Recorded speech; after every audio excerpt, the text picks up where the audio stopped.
बादसलात इंतहाई मोअज़्ज़ज़ मोहतरम लायक सतीज़त तकरीम हाज़रीन किराम, आज की इस बाबरकत नशिस्त में खूबसूरत उन्वान बरकत और बेबरकती के असबाब आपकी खिदमत में अर्ज़ करूँगा।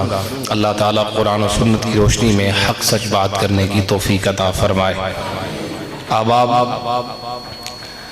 अल्लाह ने हमें जो दीन अता फ़रमाया है, उस दीन के अंदर अल्लाह ताला ने हर मुश्किल का हल हमें अता फरमाया है। हमारा दीन दीन कामिल है। ज़िंदगी के हर कोने हर गोशे पर इस्लाम की तालीमात की रोशनी मौजूद है। आका करीम अलैहिस्सलाम ने इरशाद फरमाया था, तरक्तुकुम अलल बैदा लैलुहा कनहारिहा औ कमा क़ाल। हुजूर ने फरमाया, मैंने जो तुम्हें वाज़ेह रोशन मिल्लत दीन अता फरमाया है, ये इतना रोशन है, फरमाया कि लैलुहा का नहारिहा, इसके दिन भी रोशन हैं, इसकी रातें भी रोशन हैं। उमूमन दिन रोशन होता है, रात तारीक होती है। अगर हमारे दीन के दिन भी रोशन हैं, हमारे दीन की रातें भी रोशन हैं। अहबाब ज़ी वक़ार, इस वक़्त जो हालात हैं, नारा तकबीर, नारा रिसालत, नारा तहकीक, ज़रा उठ के खड़े होकर इस्तकबाल करें। उस्ताद मोहतरम तशरीफ़ लाए हैं। नारा रिसालत, नारा हैदरी,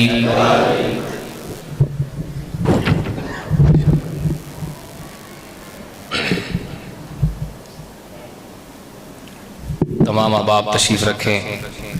हमारी खुशनसीबी है कि आज हमारी इस जुमातुल मुबारक की नशिस्त में उस्ताद हुफ़ाज़, उस्ताद क़ुर्रा हज़रत मौलाना हाफ़िज़ रफ़ीक साहब दामत बरकातुहुल क़ुद्सिया तशरीफ़ लाए, जो कि मेरे वालिद गिरामी रहमतुल्लाह ताला अलैह के भी उस्ताद गिरामी हैं, और कोटला के बहुत सारे उलमा और बहुत सारे हुफ़ाज़ किराम और आम लोगों में से भी बहुत सारे लोग जो हैं वो हज़रत के पास पढ़ते रहे हैं। तो आपने करम फरमाया, यहाँ तशरीफ़ फरमा हुए, हम खुश आमदीद कहते हैं और शुक्रिया भी अदा करते हैं। अहबाब ज़ी वक़ार में गुफ्तगू जारी रखूँगा। इस वक्त हालात के तनाज़ुर में अगर हम बात करें तो हमें सबसे ज़्यादा जिस चीज़ की ज़रूरत है वो बरकत है। फ़क्र, गुर्बत, इफ़लास, बेबसी आपके सामने है। महंगाई का जिन बोतल से बाहर पूरी तरह आ चुका, मईशत तबाह व बर्बाद हो चुकी, कुछ अपनों की मिली भगत से गैर गुंडों ने हमारी मईशत को तबाह व बर्बाद कर दिया। आपको पता होना चाहिए, जब मुसलमान हर तरफ से बेबस होता है तो उसे सिर्फ अपने रब की रहमत का सहारा होता है। इस मुश्किल वक्त में भी हमें सबसे ज्यादा जिस चीज की जरूरत है वो बरकत है। कैसे मिलेगी? कुछ गलतियां, कुछ खताएं तो हमारी अपनी भी हैं। वो असबाब मैं अर्ज करूंगा कुरान और सुन्नत की रोशनी में जिनसे बरकत मिलती है, और वो भी साथ साथ जिनसे बेबरकती फैलती है। आपको यकीन है, मुझे यकीन है, जब रब बरकत डाल दे तो कोई IMF किसी का कुछ नहीं बिगाड़ सकता। ऐसा है कि नहीं है? जब वो बरकत डाले, एक प्याले में, हुजूर के सदके में एक प्याला हलवे का हो, सैकड़ों सहाबा किराम हों, खा के चले जाते हैं। कमी क्या आनी है? उंगलियों के निशान मौजूद हैं, और रखने वाला कह रहा है, पता नहीं पहले ज्यादा था या अब ज्यादा है। यह है बरकत। जब रब बरकतें डालता है तो फिर कोई कुछ बिगाड़ नहीं सकता। मुसलमान लावारिस तो नहीं, मुसलमान बेआसरा तो नहीं, हमारा रब हमारे साथ है। वो बरकतें देगा कैसे? क्या खताएं हमसे हुई, वो सारी मैं इंशाअल्लाह बात आपकी खिदमत में अर्ज करूंगा। सबसे पहली बात और सबसे पहला सबब जिससे रब बरकतें डालता है, याद रहे कि बरकत और बेबरकती ये दोनों मुतजाद है ना। चूंकि जब एक आए तो दूसरी नहीं रहती, जब दूसरी आए तो पहली नहीं रहती। दोनों मुतजाद चीजें हैं, एक दूसरे के मुकाबिल चीजें हैं। जब मुश्किलात में फंसे हुए हों ये जिंदगी के हर कोने और हर गोशे के लिए रब का पैगाम है, सबक है, दर्स है। बड़ी से बड़ी मुश्किल हो, बड़ी से बड़ी परेशानी हो, दुखों ने घेर लिया हो तो क्या करना है, कैसे निकलेंगे, अल्लाह कैसे निजात अता फरमाएगा। कुरान मजीद में अल्लाह ताला ने इस मंजर को बयान किया और ये पूरा सबक हमें मुख्तलिफ आयात में अल्लाह ताला ने अता फरमाया। मैं बस शुरू कर रहा हूँ, मोहब्बत से एक दफ़ा कहिए सुबहान अल्लाह। आइए अहबाब पहली आयत पाक पढ़ते हैं जिसमें अल्लाह ने हल अता किया। कब हल दूंगा तुम्हें मुश्किलात से, कब रास्ता निजात का दूंगा, कब बरकतें दूंगा। पहली आयत पढ़ने लगा, ऊंची आवाज से फिर कहिए सुबहान। आओ मेरे पाक नबी के गुलामों गौर करो, मेरा परवरदिगार फरमाता है वमन यत्तक़िल्लाह यजअल लहू मखरजा। फरमाया जो अल्लाह से डरता है, जो तकवा इख्तियार कर लेता है, रब उसके लिए निजात का रास्ता खुद बनाता है। पहला काम जो हमने करना है वो काम क्या है? फरमाया मुत्तकी बनो, मुहासबा करें मैं और आप अपना अपना। जब हुकूमतों से मायूस हैं, जब जमाने वालों से मायूस हैं, तो फिर अपने रब से जो हमारा ताल्लुक है इस ताल्लुक को मजबूत करें, मुत्तकी बने। अल्लाह मिलेगा क्या? फरमाया मुत्तकी बनना तुम्हारा काम है, मुश्किलें आसान फरमाना तुम्हारे रब का काम है। अल्लाह और क्या मिलेगा? मुत्तकी बनो वयरज़ुक़हु मिन हैसु ला यहतसिब। अल्लाह वहाँ से रिज़्क़ अता फरमाएगा कि तुम्हारा गुमान भी नहीं होगा। यही हमारी मुश्किल है ना, यही हमारा दुखड़ा है इस वक्त का। रिज़्क़, मईशत, तबाही। अल्लाह फरमाते मुत्तकी बनो, फिर रब वहां से रिज़्क़ अता करेगा। आप मायूस हैं ना दुनिया से कि अजय कोई उम्मीद है? अजय बोलो तो सही, हम बोलते ही कोई नहीं। भाई हमें हुक्मरानों से उम्मीद बची है या मायूस हो चुके हो? अब कोई उम्मीद जिसकी थी खत्म हो गई, कोई उम्मीद नहीं किसी से। आओ मैं हल बता रहा हूं, जब जग से उम्मीदें खत्म हो जाएं तो रब से उम्मीद लगा लो। क्या उम्मीद, क्या करम फरमाएगा? बस तुम मुत्तकी बनो, बाकी तुम्हारा रिज़्क़ जाने, तुम्हारा रब जाने। वयरज़ुक़हु मिन हैसु ला यहतसिब। परेशानी ज़हन से निकाल दें, बच्चे कैसे पलेंगे? परेशानी ज़हन से निकाल दें, खाएंगे किधर से? करना क्या है? मेरे साथ ताल्लुक मजबूत करो। रब फरमाता है मुत्तकी बन जाओ, अल्लाह मुश्किलें भी आसान फरमाएगा, तुम पर रिज़्क़ के दरवाजे भी खोल डालेगा। यह है हल नंबर 1 जो अल्लाह के कुरान ने अता की है। मुत्तकी बनने का मतलब क्या होता है? मुत्तकी बनने का माना यह होता है हर वो काम छोड़ें जो रब को नापसंद हो। मुहासबा करें मैं और आप अपना, कौन कौन सी बुराइयां हैं।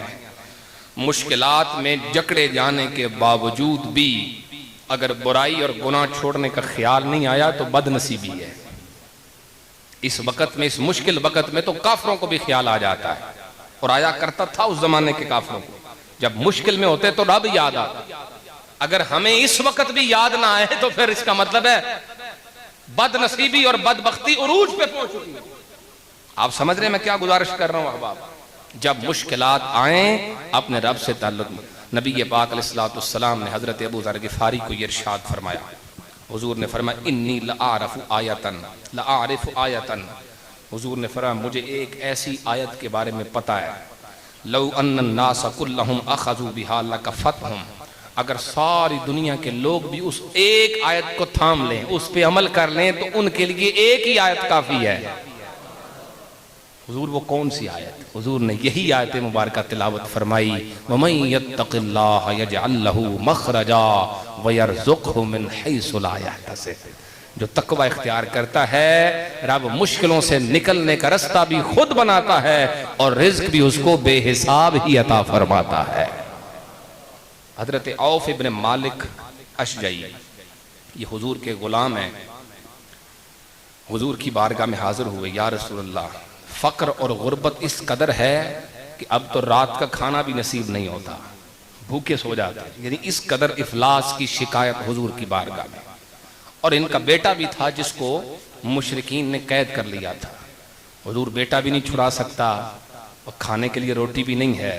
इस परेशानी की शिकायत की। नबी पाक इस्लाम ने उनको 3 हुक्म फरमाए।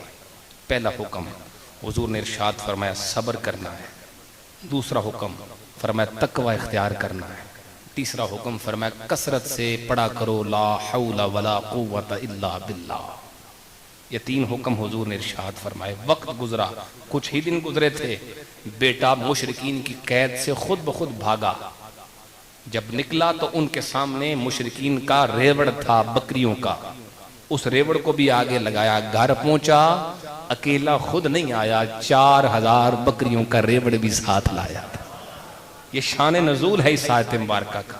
उस मकाम पे अल्लाह ने फरमाया जो तकवा इख्तियार करता है रब मुश्किलों से निकलने का रास्ता भी खुद बनाता है और रिज़्क भी उसको बेहिसाब ही अता फरमाता है।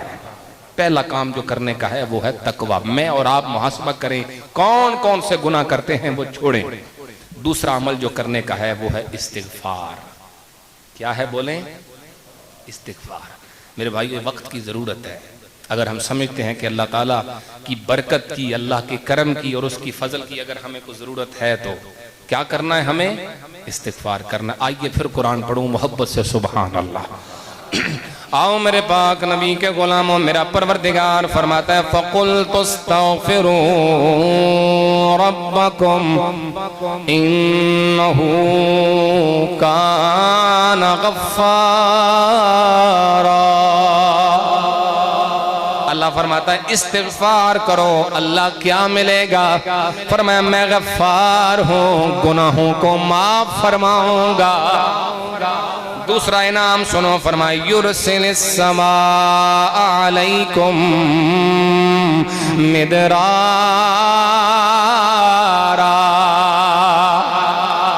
मूसलाधार बारिशें भी अता फरमाऊंगा, रहमत की बारिश भी अता फरमाऊंगा। अल्लाह तीसरा इनाम फरमाया वयुमदिदकुम बिअमवालिन व बनीन व यजअल लकुम जन्नातिन व यजअल लकुम अनहारा।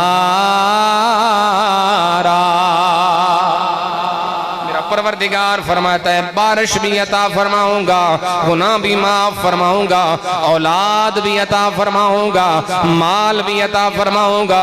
ये तो दुनिया की नेमतें हैं। अल्लाह फरमाया मांगो मुझसे, इस्तिग़फ़ार करो मेरी बारगाह में, मैं दुनिया भी अता फरमाऊंगा, जन्नत भी तुम्हारे नाम लगाऊंगा।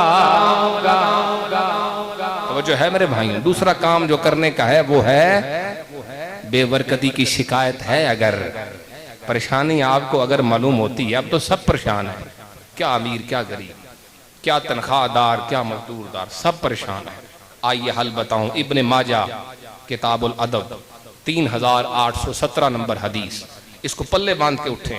हुजूर ने फरमाया मन अक्सर मिनल इस्तिग़फ़ार, जो बंदा कसरत से इस्तिग़फ़ार करे जअलल्लाहु लहू मिन कुल्लि हम्मिन फरजा, फरमाया अल्लाह उसे हर गम से निजात अता फरमाएगा। जो भी गम है, जो भी हमारा दुख है, क्या करना है? बोलो। जिसे हमने छोड़ दिया है, कभी कभी कर लिया, खत्म शरीफ में बैठ के पढ़ लिया, दुआ में बैठ के पढ़ लिया, लेकिन किया नहीं इस्तिग़फ़ार दिल से। हमने इस्तिग़फ़ार की आदत, फरमाया हर गम से अल्लाह तुम्हें निजात अता करेगा। वमिन कुल्लि दीकिन मखरजा, हर मुश्किल मेरा रब आसान फरमाएगा। तीसरा जो सबसे बड़ा मसला है हमारा, फरमाया वरज़क़हु मिन हैसु ला यहतसिब, कसरत से इस्तिग़फ़ार किया करो, रब वहां से रोजी अता करेगा, तुम्हारा गुमान भी नहीं होगा। इस्तिग़फ़ार की आदत बना लें। ये वक्त की जरूरत है कम अज कम, अगरचे हमें इससे पहले भी करना चाहिए, लेकिन इस वक्त जो माशी बहरान है, क्या करें? जब दुनिया से उम्मीद नहीं है तो फिर क्या करें? जब कोई हल नजर नहीं आता तो फिर क्या करें? यही करना है ना। अगरचे ये हमें पहले करना चाहिए था, ये हर लम्हे, हर दिन, हर साल, तरक्की हो या ज़वाल हो, हर वक्त करना चाहिए। मगर इस वक्त तो कख नहीं बचाना, इस वक्त तो कर ले हम। इस्तिग़फ़ार की आदत बनाएं। यकीन करें रब इनफिरादी दुखों को भी दूर करता है, इज्तिमाई परेशानियों को भी दूर फरमाता है। दो काम। आइए तीसरा अमल बताऊं जिससे बरकत आती है, बेबरकतियां जाती हैं, और वो है कुरान मजीद की तिलावत। घरों में कुरान मजीद की तिलावत का एहतमाम करें, जिसे हमने तर्क कर दिया। कितने कितने साल हो गए लोगों के घरों में कुरान पढ़ा गया।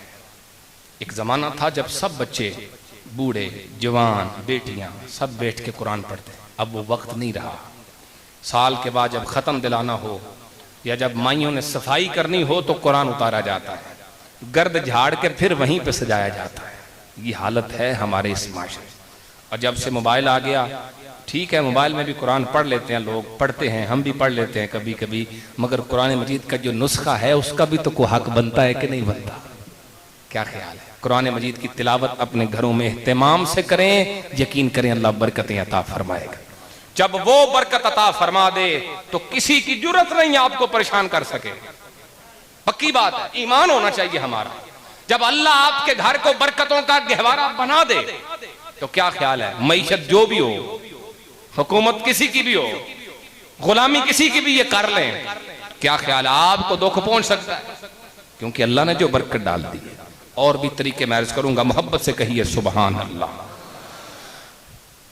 अगला मसला बड़ा खास है। बरकत चाहने वाले, बेबरकती की शिकायत करने वाले, ये अमल खास है। हलाल कमाना, हराम से बचना, ये दो काम हैं और दोनों ही जरूरी हैं। हलाल कमाना भी जरूरी है और हराम से बचना भी जरूरी है। ये नहीं हलाल कमाओ मगर हराम से न बचो, थोड़ा थोड़ा एहतियात न करें, ये भी बेबरकती का सबब है। आका करीम अलैहिस्सलाम की हदीस है, फरमाया मैं याखुज़ु मालन बिहक़्क़िही, जो शख्स अपने हक का माल ले, अपने हिस्से का जो बनता है जायज जायज, फरमाया युबारकु लहू फीहे, अल्लाह की तरफ से उसके माल में बरकत डाली जाती है। जो अपने हिस्से का ले उसमें क्या होती है? बरकत। वमन याखुज़ु मालन बिगैरि हक़्क़िही, हुजूर ने फरमाया जो किसी और का हक ले ले, जो बनता ही नहीं वो ले ले। आका करीम अलैहिस्सलाम ने फरमाया फमसलुहु कमसलिल लज़ी याकुलु वला यशबउ, इस शख्स की मिसाल इसी तरह है, खाता जाता है मगर सैर नहीं होता। ये बेबरकती है ना, मतलब खा रहा है मगर रजदा, जितनी मर्जी रोटी खाए रजदा ही नहीं, ये बेबरकती की दलील है। माल जितना भी हो जाए सैर होता ही नहीं, उसकी जरूरतें पूरी होती नहीं। फरमाया जो बंदा दूसरों के हक ले लेता है, एहतियात नहीं करता है, उसका माल बेबरकत हो जाता है। ये भी एहतियात इस वक्त जरूरी है कि हम देखें हलाल कमा रहे हैं या हराम। नबी पाक अलैहिस्सलाम ने जमाना फरमाया था, याती अलन्ना से ज़मानुन, एक जमाना आएगा, ला युबालिल मरउ, बंदे लोग ख्याल नहीं करेंगे, परवाह ही नहीं करेंगे लोग इस बात की, अम मिनल हलाल अखदा अम मिनल हराम, कि हलाल कमा रहे हैं या हराम कमा रहे हैं, इस बात की लोग परवाह ही नहीं करेंगे। आज ये ज़माना आ गया और मैं ये बात भी यहाँ कर दूँ, बिल्कुल बरमहल और बरमौका है। उस हुकूमत में, उस सल्तनत में बरकत कैसे आ सकती है जो हुकूमत अल्लाह से ऐलान जंग करके बैठी हो, सूद की सूरत में। मुल्क की हुकूमतें सूद लेती हैं कि नहीं लेती? बोलते नहीं, डर लगता है। देती भी हैं कि नहीं देती? खुद भी खा रहे हैं, दूसरों को भी खिला रहे हैं। क्या हुकूमत की तरफ से अभी पीछे कुछ दिन पहले ये ऐलान हुआ नहीं था, कुछ अरसा पहले पिछली हुकूमत में, कि जनाब इतने लाख ले लो, घर बना लो। मिले थे ना कर्जे लोगों, कईयों ने ले भी लिए थे, वापस इतने % तुमने प्रॉफिट इंटरेस्ट के साथ करना है, हमने जरा इंटरेस्ट रेट कम रखा है, मतलब खुद भी खाओ सबको खिलाओ। मैं कहता हूं लोगों, जब हुकूमतें रब से जंग छेड़ के बैठी हों तो बरकतें कहां से आती है? तो मईशत तबाह ना हो तो क्या हो? एक बंदा अच्छा भला खाता पीता अगर वो सूद के पीछे पड़ जाए, सूद खाने खिलाने लग जाए, उसका बेड़ा गर्क हो जाता है, तो क्या समझते हो वो हुकूमत रह सकती है जो सूद खाती हो, खिलाती हो? अल्लाह से जंग छोड़ें, अल्लाह रसूल से दुश्मनी छोड़ें, और अगर नहीं छोड़ेंगे तो फिर ये मईशत कभी सीधी हो सकती। हाँ, इनफरादी तौर पे हम जरूर कहेंगे हम जरूर बात करेंगे। और ये भी मसला याद रख लें, जो सूद खोरों का हिमायती होता है वो भी उन्हीं के साथ होता है। मैं बिल्कुल इशारे से बात करूंगा, आपको समझ में आ जाएगी। एक बंदा चौक में खड़ा होकर किसी को गालियां दे रहा है, दूजा कोल खलो के कह रहा है जिंदाबाद, वाह वाह वाह तेरी क्या बात है। की समझोगे, जेड़ा गालां कढ़न वाला है वो ते माड़ा है, ते जेड़ा जिंदाबाद उन्होंने कह रहा है वो चंगा होएगा? दोनों एक ही हो गए, दोनों बराबर हो गए। बस यही मसला है, जो सूद खोर हो और जो सूद खोर का हमायती हो, दोनों का एक ही हुक्म होता है, दोनों एक ही कैटेगरी के लोग हैं। इसलिए मेरे भाइयों, ना हमने खुद सूद खोर बनना है, न सूद खोरों का हिमायती बनना है। कोई इंशाअल्लाह रब से जंग है, और जब रब से जंग छेड़ी जाए तो फिर बरकतें रूठ जाती हैं, बरकतें दूर हो जाती हैं। बरकतें उसी का मुकद्दर बनती हैं जो रब का बंदा बनता है, मदीने वाले का गुलाम बनता है। बरकतें उसी के घर में आती। हमारा रब भी बरकतों वाला है, हमारे नबी भी बरकतों वाले हैं।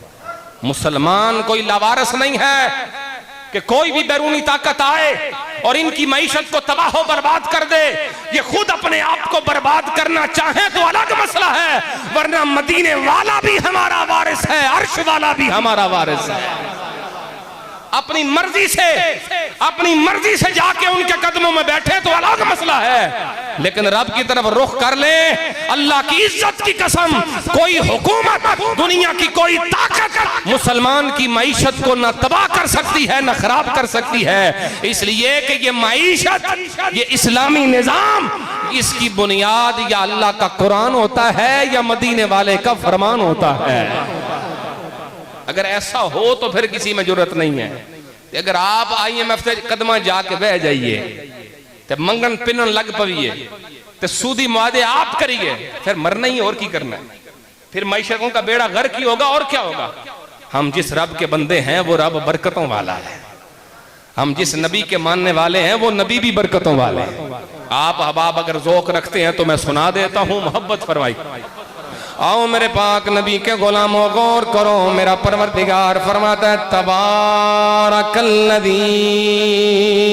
बियदिहिल मुल्कु व हुवा अला कुल्लि शैइन क़दीर।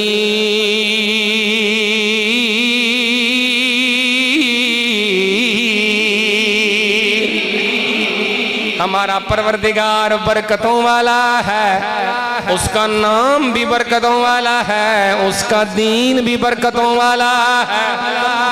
उसने जो निजाम दिया वो भी बरकतों वाला, उसने जो कुरान दिया वो भी बरकतों वाला।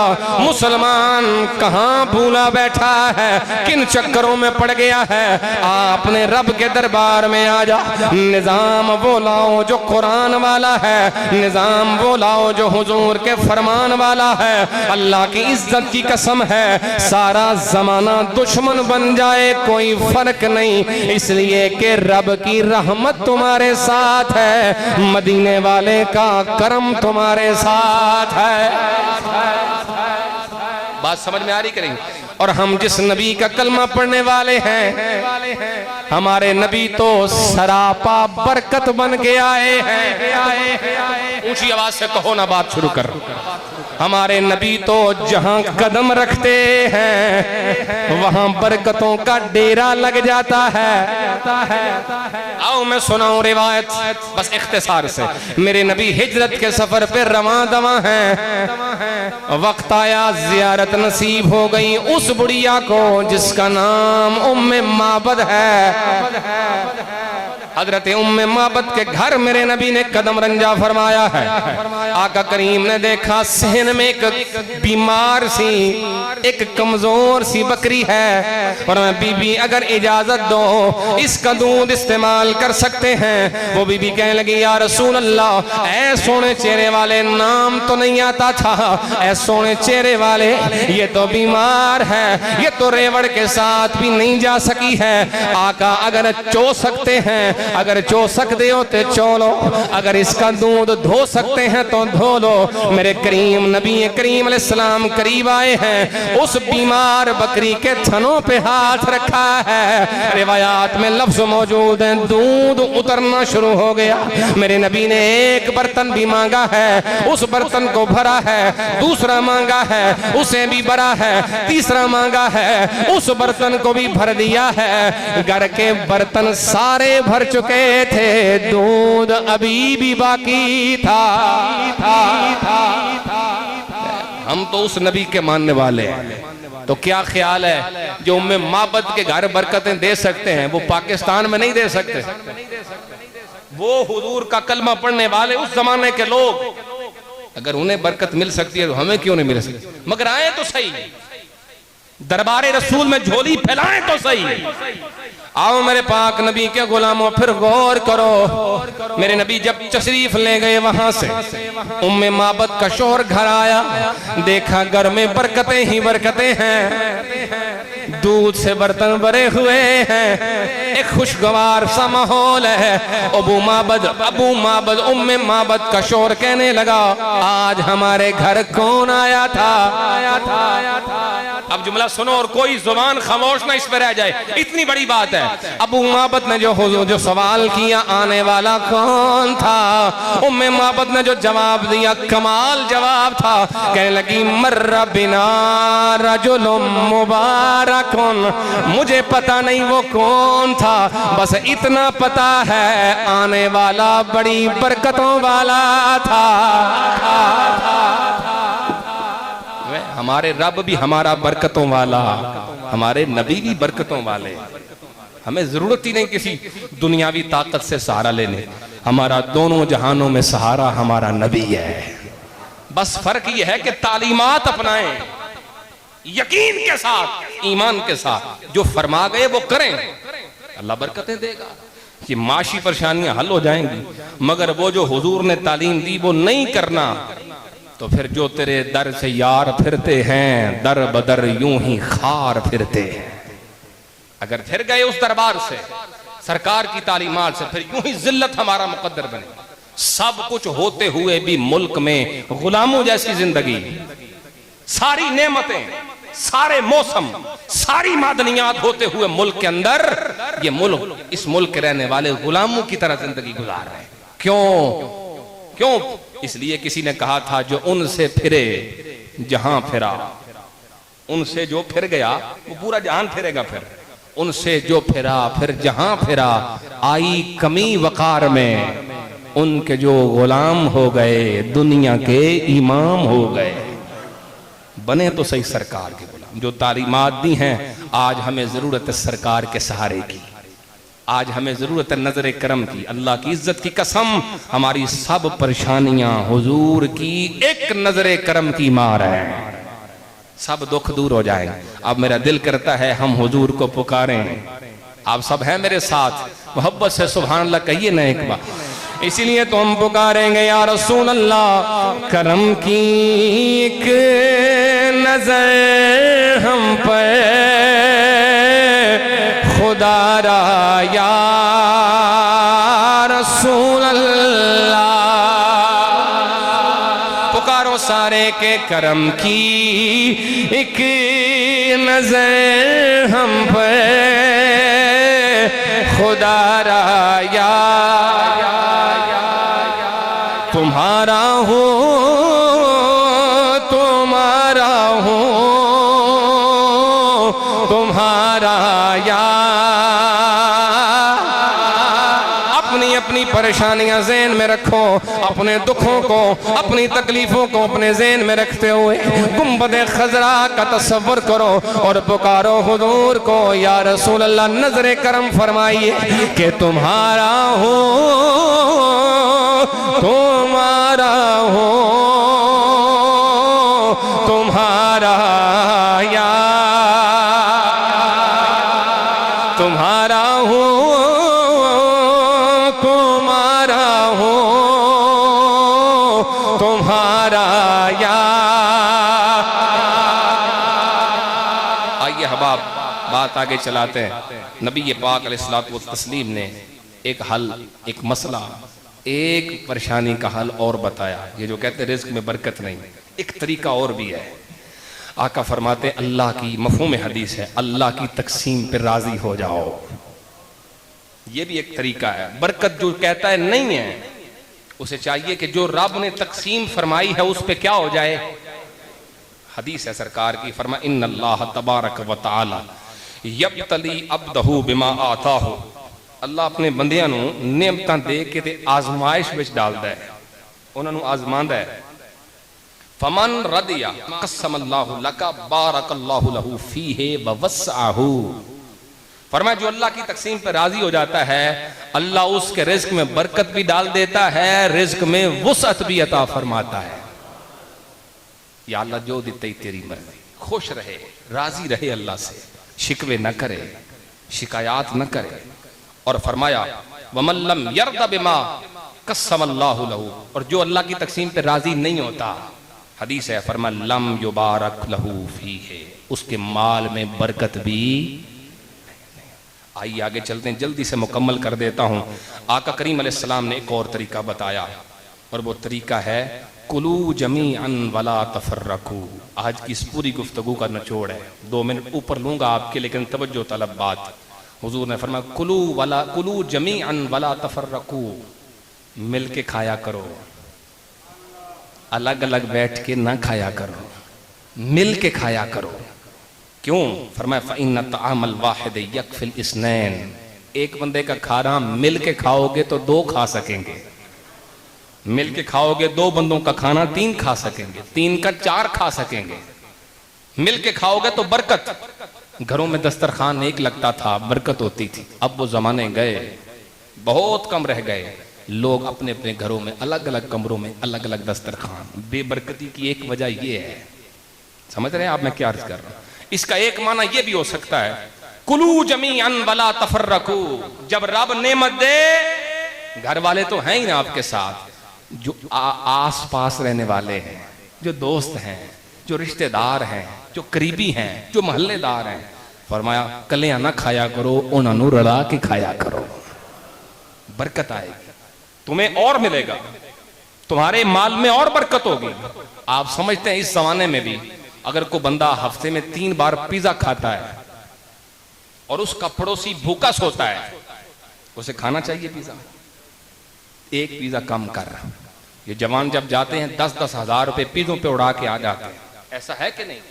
मुझे बताओ 10 हजार वही एक पिज्जे का नागा करके अगर किसी गरीब को दे दो, हफ्ता गुजर जाएगा या नहीं? लाखों लोग सैर सपाटे पे खर्च करके आ जाते हैं, वो लाखों अगर खर्च करो गरीबों पे, बताओ इनके महीने भर का राशन आ सकता है कि नहीं आ सकता? कितने खानदान पल सकते हैं? लेकिन हमारी तरजीहात ये नहीं। आप अगर सोचें असी एहसान क्यों करिए, एहसान कोई नहीं, इसमें फिर तुम्हारा अपना फायदा है, इसमें फिर अपना फायदा है। इसलिए गरीब पे खर्च करेंगे, अल्लाह हमें और अता करेगा। ये बुरी माईशत, तबाह हाल माईशत से निकलने का एक हल ये भी है। अब देखो ना अल्लाह ताला ने क्या तरीका बताया, तुम गरीबों पर खर्च करो, अल्लाह तुम्हें और देता जाएगा। तुम खर्च वहां करते रहो, अल्लाह और देता है। गरीब का भी भला हो जाएगा और तुम्हारे माल में भी कमी। हदीस है सरकार की, फरमाया या अस्मा, हजरत अस्मा को हुजूर ने फरमाया अनफिकी, खर्च करया कर, अनफिकी, फरमाया खर्च किया करो। आका क्यों? फरमाया युनफिकुल्लाहु अलैकी, तू अल्लाह के बंदों पे खर्च करेगी, रब तुझ पे खर्च करेगा। इस मुश्किल वक्त में अपने भाइयों को याद रखें। जरूरी नहीं कि तनख्वाहदार हो तो उसे जरूरत नहीं होती। इस वक्त तो सब की भड़ास निकल चुकी है, तबाह हो चुके हैं सब। बेशक वो तनख्वाहदार है, मजदूर है, मुलाजिम है, सरकारी गैर सरकारी, कुछ भी नहीं बचा सबके पास। इसलिए हमें ताउन करना है, जिनको अल्लाह ने दिया है वो गरीबों को लेके चलें, अपने माल में कमी नहीं आएगी। इस बात पे मदीने वाले ने कसम उठाई है, और मैं कसम है उस जात की जिसके कब्जे कुदरत में मेरी जान है, मा नकसा मालु अब्दिन मिन सदका, सदका करने वाले का माल कभी कम नहीं होता। अल्लाह ताला सबको तौफीक अता करे। इस मुश्किल वक्त में अपने भाइयों का साथ निभाएं। अल्लाह मुझे आप सबको अमल की तौफीक अता फरमाए। आज इंशाअल्लाह अज़ीज़ 11वीं शरीफ का खत्म जाएगा, अब आप इसमें भी शरीक होके